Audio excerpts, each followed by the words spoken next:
Hey everyone, this is Jason, and before we bring you this week's guest, Meg and I recorded the episode before the tragic deaths of George Floyd, Breonna Taylor, and Tony McDade. At DraftKings, everyone wears the crown, and we believe that equality is a right reserved for all.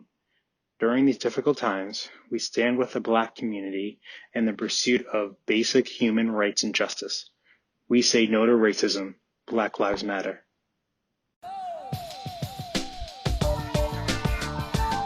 Welcome to episode number 7 of the DraftKings Life Podcast with Jason and Meg. I'm Jason Jones, Senior Recruitment Marketing Specialist. And I'm Meg, Talent Acquisition Associate. What's up, Jonesy? Happy Pride Month. Happy Pride Month. Living my best life. How you doing? I'm good. I'm just excited for this week's guest to join us. Me too. This week's guest is a special team member of the DraftKings family, also hails from upstate New York. So you two, be kind to me. I'm a fellow Bostonian, so be nice. But we are happy to welcome Vanessa. Yay! Hi, Vanessa. Hi. I'm Vanessa Spatafora. Introduce yourself. Yeah. Yay! I'm Vanessa Spatafora, Senior Program Manager of Inclusion, Equity, and Belonging at DraftKings. Basically what that means is I work to create a workplace that fosters inclusion, values diversity, empowers all of our employees to be successful, and really creates a sense of belonging with each person. That DK is, a big family and a community and here to support each other.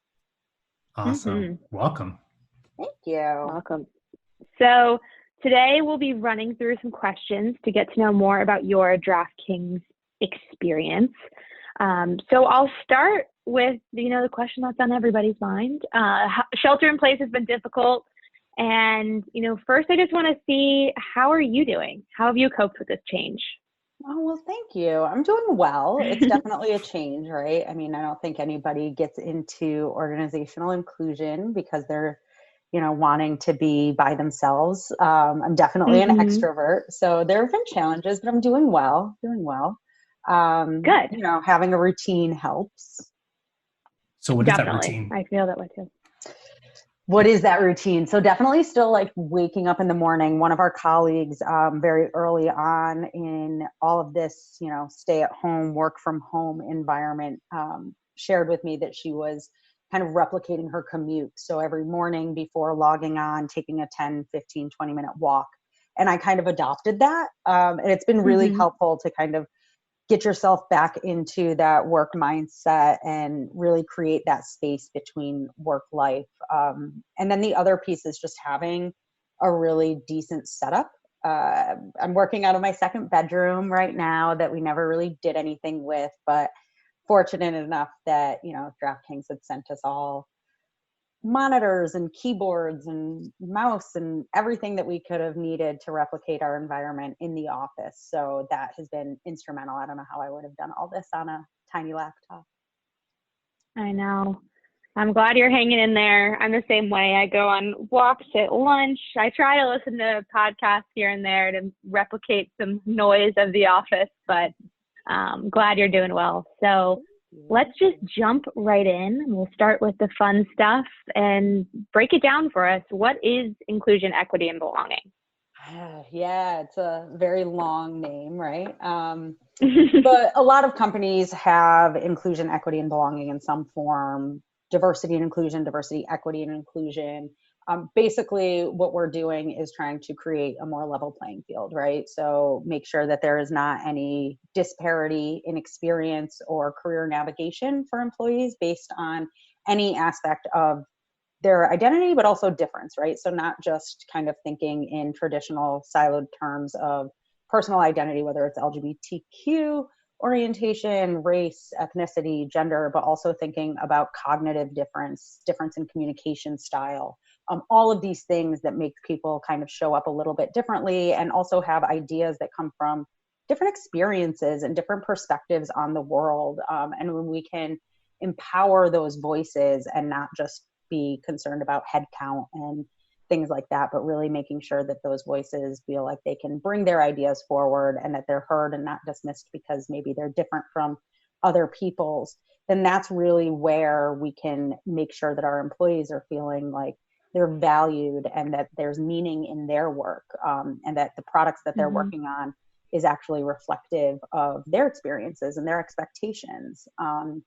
So we're not just looking at our demographic headcount, right? We're looking at all of the employee life cycle moments. So whether it's looking at reviews and promotions, also, mentorship and opportunity allocation. Are we making those relationships in an equitable way so that people aren't just kind of falling through the cracks because they're not best friends, right? We want to make sure that we have not only the best talent in DraftKings, but that we're really empowering that talent. And we're really valuing that talent and making sure that we're able to support that talent in any ways that they really want.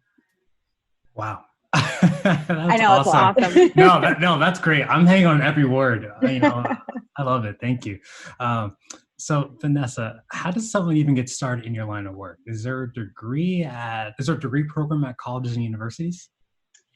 There are. I did not go through any of those. They're really great from everybody that I know that has been through them. I know that there's one at Cornell and I believe Simmons. Programs around organizational inclusion, organizational diversity, corporate diversity, however you want to refer to it. And, I don't knock it. I think any additional learning that people can do, especially around things like bias and how it shows up. So like the micro behavioral things that people do, as well as the organizational systems that are in place and the processes that maybe need to be enhanced or nudged or leveled out or whatever it may be. I think any training along those lines is super, super valuable. I did not go through one of those programs. I came to Boston for undergrad. I went to Suffolk and I majored in communications. I was really always super, super interested in what makes people interact the way they do, what makes them motivated in the way that they are, and what makes them, kind of light up with excitement and interest in the things that they're working on.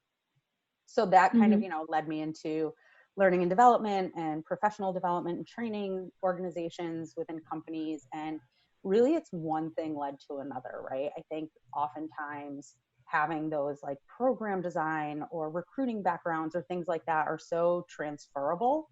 And it's really just a matter of finding out, what is it that is going to make you excited to go to work? And for me, it was always that equity and experience and that behavioral theory around what makes for success and what makes for a sense of belonging.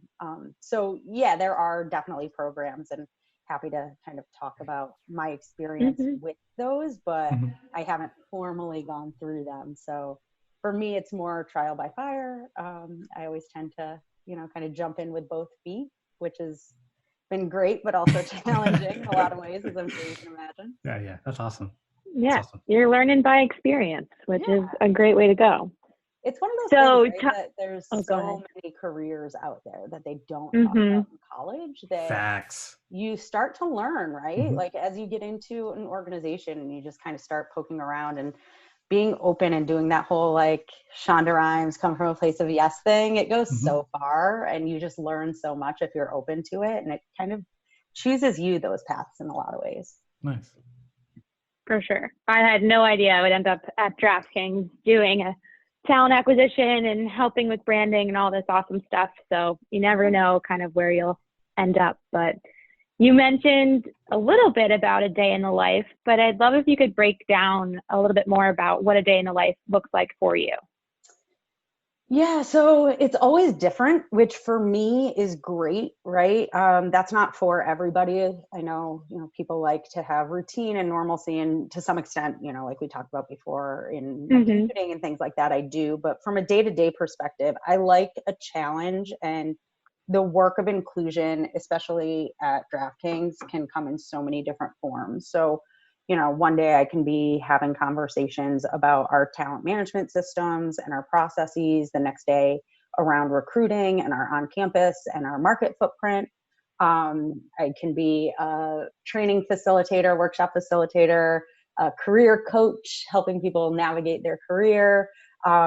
Social aspects of my job. There are definitely a lot of awareness efforts that we do and celebratory efforts to make sure that other communities outside of the dominant majority are also being celebrated and acknowledged, whether that's through what we currently have existing, like holiday parties, or, additional efforts like having huge pride events like we're doing this year. Unfortunately, not in person due to the current landscape of our health, but we're definitely making the best of it. So there are things that are super challenging and data driven, like our talent systems and our recruiting efforts. Working with our people analytics team has been incredible. I don't know that there are better analytics teams out there. Maybe, that's my own personal bias towards our DK team. Shout out to them. But really ensuring that no matter what the day-to-day holds, or even the hour-to-hour, meeting-to-meeting, that it is always kind of rooted in the data piece, right? That's a huge component of anything that we do at DK. So really working with our analytics teams, with our eng teams, our product teams, to really make sure that we are targeting the challenges that exist in front of us and not just painting the organization with these broad brushstrokes, because they are almost like little cultures within themselves. So it's very different day to day. Some of it's super, super fun. Some of it's really challenging, but all of it is very rewarding. Nice. And you give good life advice too. So I'll add that. There are times where I can just before COVID, I could pop over your desk and be like, Vanessa, can I get some objective advice? And you just give really good life advice. So thank you. Well, thank you. So going back to the beginning, what drew to DraftKings besides being on this awesome podcast? Well, that was definitely a part of it. It didn't exist back then. So really, it's not super common that companies invest dedicated resources in the inclusion space at early stages in the game. I joined DraftKings about just over a year ago, and we were hovering slightly over the 700 person mark, 730 something. I don't know. Everybody knows what number higher they were, but it was just over 700 people. And when I saw that the opportunity was available, that definitely piqued my interest, right? Not necessarily working in an organization that was fixing for, but more forward thinking. Additionally, tech generally, because, it's fairly younger, not in age demographics of employees, but in, the trajectory of the industry itself. There was a lot of room for innovation. There's a lot less red tape and a lot more willingness to just say, hey, let's go for it. Let's try it. Let's see what happens, right? We talk a lot about taking a bias for action, failing fast, and learning from it. And I think, one thing that's really unique about the inclusion, equity, and belonging space generally across organizations is that no company or organization has found a silver bullet, right? There's not just one single thing that's going to create an inclusive culture. There's not a light switch that you can flip. So there isn't really that case study or that case precedent where you can say, if you do this, then XYZ results. So being able to be in an environment where people were constantly just trying new things was really, really exciting for me. My resume has, some pretty big organizations, and getting things done tends to take a really long time when you're at that size. So really the biggest drawing point was 700 people and scaling. That's a huge opportunity. So it's a huge opportunity for innovation. It's a huge opportunity for a level playing field. It's a huge opportunity for the employees themselves to really navigate career in a new way. So for me, it was really about the future of DraftKings, less about the work that was at hand on day one. And I remember being on the interview panel when you were interviewing at DraftKings, and we were at the old office transitioning to the new office. And so you got to kind of see a little bit of both, but obviously experiencing more of the newer office. So yeah, definitely. Yeah, that was, I feel like it was a very different space, right? The old office, I think there were multiple elevator banks that you had to switch off. Yeah. And yes, I definitely remember a very friendly face in Jason Jones. Who's that? You guys are cute. So DraftKings has doubled in size since last June. So how are you tailoring your IEB approach to our new global footprint? Yeah, so overall, the goal remains the same, right? The goal is around equity in opportunity, parity in experience, sense of belonging, and a culture of inclusion. That doesn't change. The nuance is different, right? So the conversations that are taking place, the understanding of why this is important, the types, even down to the types of celebration, right? In global landscapes, it's not the same to have pride in the same way that we might in Boston, New York, New Jersey, San Francisco, Vegas. So being super sensitive to where people are in their journey around the conversation itself, where they are in their learning and their understanding of why this is not only important from a business perspective, which of course it is, but why it's important from a person to person, employee to employee perspective, from a sense of being able to contribute to the innovation of our products and our company and our culture. So it's really just meeting people where they are, geography by geography, and being sensitive to the fact that it's not necessarily my experience, right? Just because you have people in an organization like myself who this is our dedicated full-time job, it doesn't mean that we aren't prone to our own biases. We don't have our own, hurdles and obstacles that we have to overcome when it comes to a better, deeper understanding of a diverse experience. So global landscape definitely falls into that, right? How I can learn from our new employees and our new counterparts and our new friends in different geographies and meet them where they are in order to get to that overarching goal that remains the same around equitable experience and sense of belonging. I'm definitely excited to see where you take IEB for our new company. So looking forward to it. And so after joining, what surprised you most about the culture? There were a lot of things that surprised me about the culture. I think that probably the most glaring one, when I talk about, my own biases, was around the idea that, this company absolutely sits at the intersection of sports and technology. And both of those industries layered on with entertainment and media have their own struggles when it comes to creating an accepting culture for difference, whether it's gender, LGBTQ status, disability, difference in cognition, things like that.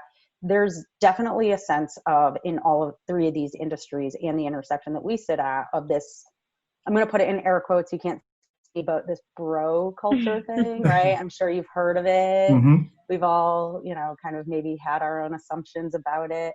And I think when I was first talking with people at DraftKings, that idea was challenged instantly. It was challenged within my very first interaction with my recruiter. And for me, it was just kind of take a step back and actually start to observe some things and see what is it about this company that, that might exist and that I want to look out for. And the reality when I got here was that I was surprised to see how little of it there actually was. Of course, any company has some things that they need to overcome when it comes to the dominant majority in an organization. But it wasn't the footballs flying down the hallway. It wasn't the hockey sticks clacking down at a distance or anything like that. In fact, I joined during the Masters tournament, during MLB opening week of Major League Baseball. It was the end of March Madness. In HQ, we have TVs playing sports around us at all times, and our spaces are all sport themed. And no one seemed to really be paying that close of attention to like the game and the sport itself. I definitely expected people to be like glued to the game. And they weren't. And I was like, that's interesting. And then the very next week, Star Wars, Game of Thrones, and The Bachelorette all released. And that seemed to be drawing more attention from the employees. So I think that was kind of a big like, oh, this is really tech, right? Like this is not this like sports bro, like you have to know all the stats, right? I don't dislike sports, but I don't necessarily love sports, right? Like I'm not a huge fan. I can probably name like 3 athletes if tested, but otherwise it's not really in my world. It's not popping up on my algorithm on social media. Let's put it that way. So I was definitely nervous, right? That like, how am I going to fit in? How am I going to speak the language of these people that I want to work with? And really quickly, I learned that it wasn't the sports conversation that was going to drive those relationships. So that was actually a really big relief too, not just, a surprise, but it was just kind of like, let some of the pressure off that you don't have to be somebody that you're not. You don't have to take interest in something that you're disinterested in. Nice. Yeah. I've been a part of the fantasy leagues for The Bachelorette. I've won twice, not to brag, but whoa, there we go, Meg. I know. That's I bragging know. rights, Meg. You should brag about that. Put that on your LinkedIn I know. profile. Actually, someone internally at DraftKings built the fantasy game that we used. So it goes to show that there's definitely a mix of, there's tons of different people in that group and all different types of personalities and roles and stuff. So something I've noticed as well.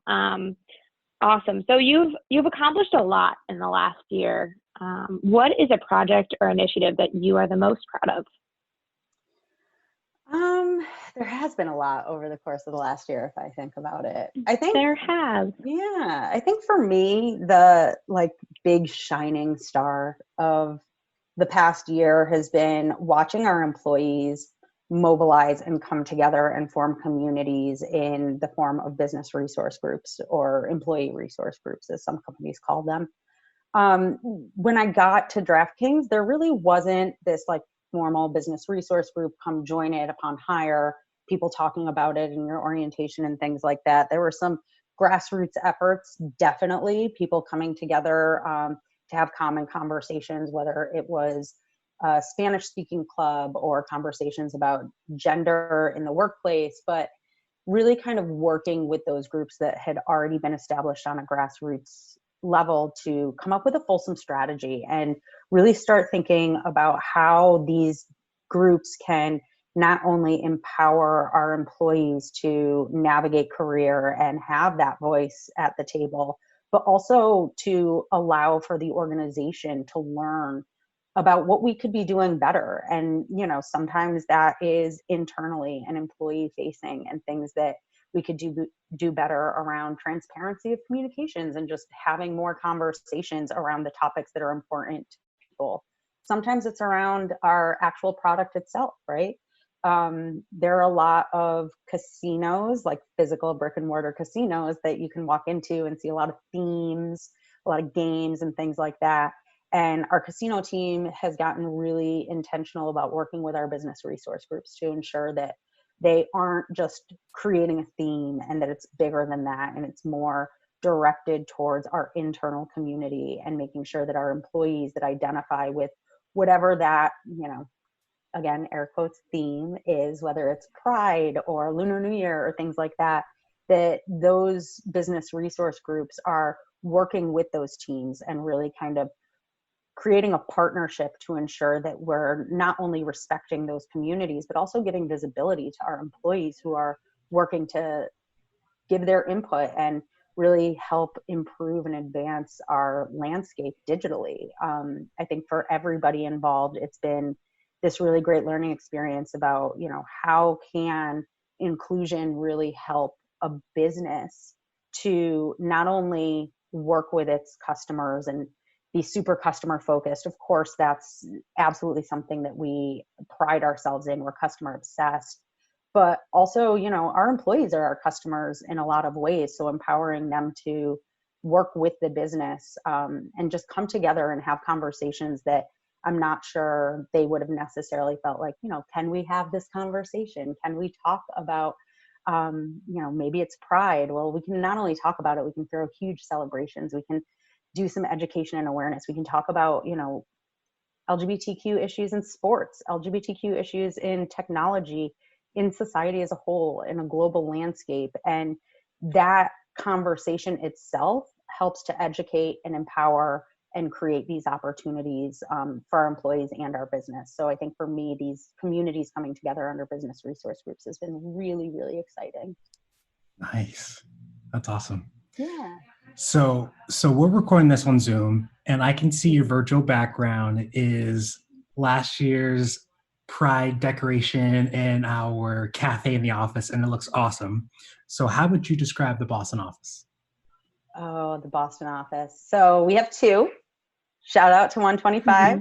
Facts, Shout out good to point. 125. Good point. Yeah. We have two. They're both awesome. They have oat milk over at 125. I don't know if you guys knew about that. Oh. Yeah. If you know type B. I like it. Yeah.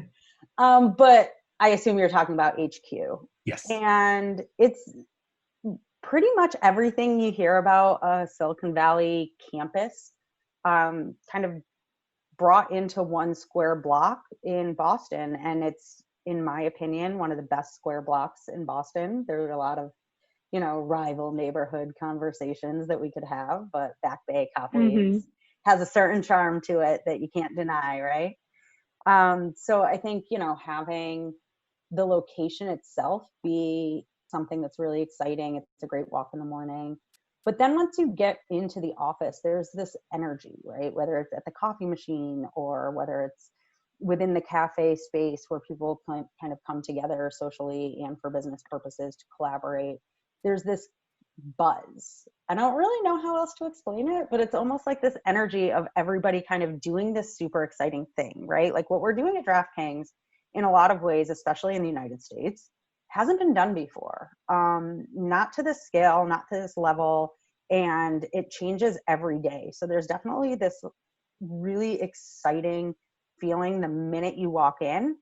The other piece that is really cool to me about the physical space itself is that when they built it out, I think Jonesy, you had mentioned that we first met in a very different space. Yes. That wasn't super accessible. It wasn't built for collaboration. It was really, really siloed off. And I remember my first time being in that space saying, wow, it's really quiet. And I think I asked a few people, is it usually this quiet?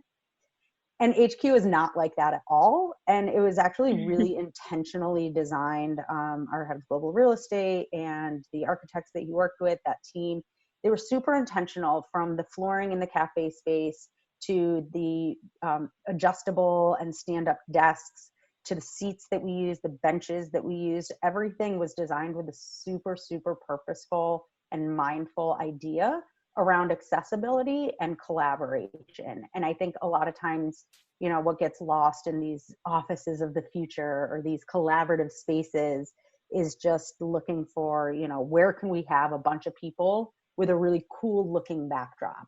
Sure, we have that as well. It looks really cool. But it was also really intentionally designed for difference in ability, difference in height, difference in physical need, to be sure that any talent that comes through the door is able to have the setup that's going to work for them. They're going to be accommodated, and we're going to be sure that we're not just making reasonable accommodations by the standard of the law, but we're actually really intentional about what it looks like for an employee to walk in. That's really cool. Love it. I bet you give a good tour. Seriously, I'll sign up. I'll sign up too. So Pride Month, I know I'm super bummed about the parade and certain festivities being canceled, but celebrating inclusivity, however, is never canceled. So how are we celebrating during shelter in place? I love that. I'm going to use that. Celebrating inclusivity is never canceled. So we are doing a lot virtually, right? I think everybody kind of is right now. It's of course really, really sad that we're not having Pride celebrations in person with parades in our geographies, but of course, inclusion being top of mind, and, in order to be inclusive, we have to make sure that everybody's healthy and taken care of and accounted for. So that is definitely priority number one over being able to celebrate together physically. We were supposed to be in the Boston parade this year. So we definitely have a missed opportunity there, but I really appreciate that the Boston parade organization came with a very positive mindset, and they did not cancel, they postponed until next year. So I'm trying to bring that mindset into Pride this year, right? We're not canceling anything. We're just kind of rethinking the way that we're doing it. So all of our social events that we're going to be offsite are now through Zoom. As Jonesy mentioned, we have some custom Zoom backgrounds for people to use. We have contests and different interactive activities around, things that people can do at home and in their own cities. But that also left us with this additional, we have a budget that was planned for Pride, and we could have easily redirected that back into our ops plan, but instead we decided to continue that Pride, that LGBTQ contribution, and we're actually redirecting that, working with our corporate social responsibility team, and ensuring that, especially during this time of health concerns and health crises, our most vulnerable communities are usually those that sit on the intersection of identities. So not just thinking about our LGBTQ community members, but also, our LGBTQ military and veterans and the type of services that they are so desperate in need for right now to be supported and just get any help that they can right now. So we've been partnering with some organizations in our local geography, and you can keep an eye out on DraftKings throughout the month for more information on that. But we're really excited to be, further entrenching ourselves into the military and veteran space, and really being intentional to ensure that the LGBTQ military and the front lines of all of this are accounted for, not just by DK, but through a lot of conversations that we're going to be having and spreading awareness around those issues as well. So for me, the most exciting part about Pride this year is really starting to have those intersectional conversations about how we can be supporting our most vulnerable and marginalized communities. Awesome. Love it. Great. Yeah. Such a good idea. Okay, so we are on our final question before we move on to our last segment. But I'd love to hear from you. What's one piece of advice you have for a candidate who's looking to join DraftKings? One piece of advice. I'm a big believer in authenticity, but sometimes that can feel super risky, right? Sometimes you don't know if being your authentic self is going to make it so that, people overlook you or have assumptions or biases about you. But when that shows up in a recruiting process or in an interviewing process, it's usually a candidate has a question, right? And they want to know, what is it like to be, LGBTQ at DraftKings, or what's your gender data, or, what are you doing to advance inclusion in the culture? But they're nervous to ask the question because that in a lot of ways, outs people, whatever that out is. So they don't ask, and then they're not sure, and they don't feel excited or confident if that offer does come through, or they don't feel excited or confident for their next round of interviewing. So they don't show up in the same way. Ask the question. If you have a question that's related to diversity, ask it. If you have a question that's related to benefits, ask it. If you have a question that's related to the day-to-day work of an engineer or a designer or a recruiter, ask the question. I think for me, it's always easier to kind of struggle your way through an answer and then connect somebody in with the right person for them to talk to than it is to just not know what that person's thinking or what that person's wondering, right? Your interviewer is not going to be able to just pick up on the little subtle body language things that you might think that you're setting off. So if there's a question and there's a topic around especially culture that is important to you, ask it. And if a company is going to say oh, I don't know, they asked this question, then that's not really the company that you want to be for, right? I know that at DraftKings, all of our recruiters talk about inclusion, equity, and belonging. They are happy to answer any questions. They're happy to connect you in with somebody like myself or somebody on the team. to talk to you more about your specific questions if they can't answer them, which is they usually can. So, at DraftKings specifically, ask the question. We're not going to shy away from it.